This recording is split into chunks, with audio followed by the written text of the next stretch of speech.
السلام علیکم ملګرو، زه یم سید امین. ملګرو نننۍ ویډیو به موږ تاسو ته د اکسل باره کې کوم. ملګرو نننۍ اولنۍ ویډیو دا زموږ د اکسل په باره کې، ځکه چې اکسل انټروډکشن موږ تاسو ته په نور روان ویډیو کې د هغې سټپ بای سټپ یو کمانډ چې کوم دی هغه هم تاسو ته ښیو. که موږ په دې کې وګورو زموږ سره په سکرین باندې زموږ سره د ټول دا یو اهمه فارموله د ټول نه اسانه فارموله هم ده، اهمه هم ده. ملګرو به تاسو ته هغه نن په دې ویډیو کې تاسو ته ښیو. که موږ وګورو نو زموږ سره د فارمولې سایډ ته هم لیکلي دي 1 2 3 4 5. نو سم ایوریج ریمارکس ګریډ پوزیشن.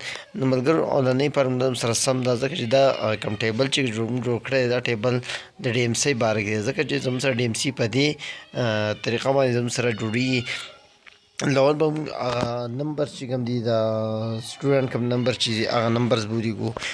سټوډنټ نیم دي، د سبجیکټ نیم دي، هغه به هم څه کړو هغه به ولیکو. د هغې ټوټل زموږ سره ټوټل دا 600 چې موږ لیکلي دي 600 مطلب دا چې دا د یو سبجیکټ زموږ سره 100 مارکس دي، د 6 سبجیکټ زموږ سره څه شو 600 مارکس شو.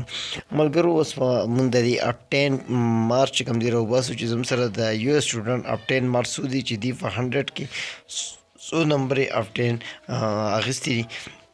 اوس هم تاسو ته په دې کې ابټین مارکس چې کوم دي هغه هم تاسو ته د سم په فارمولې په ذریعه باندې تاسو ته ښیو. ملګرو دا نورې فارمولې هم زموږ سره ډېر زیات اهمې دي، خو سم فارموله ځکه زموږ سره اهم ده چې په دې کې موږ انلیمیټډ نمبر چې کوم دی هغه د سیکنډونو په حساب سره موږ پلس کولی شو ایډ کولی شو، ځکه چې ډېر زیات زموږ سره په ایکسل کې دا سم فارموله چې کوم ده دا موږ استعمالو. تاسو ته هم سټپ بای سټپ نورې فارمولې هم ښایو، خو دا اوس موږ سټارټ واخلو د خپل د اولنۍ سم فارمولې نه چې سم موږ د دې دا یو سټوډنټ چې کوم دی د هغې سم چې کوم دی موږ څنګه راوباسو.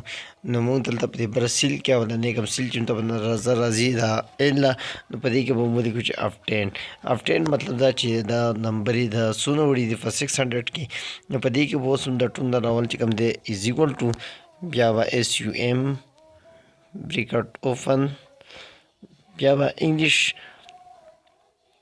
ټو میتھس د دې ځای پورې به دا په بلاک کې والو او بیا به بریکټ چې کوم دی هغه کلوز کړو او بیا به انټر کړو.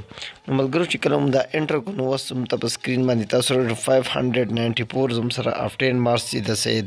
نو دا هم تاسو په سکرین باندې په نظر راغلو.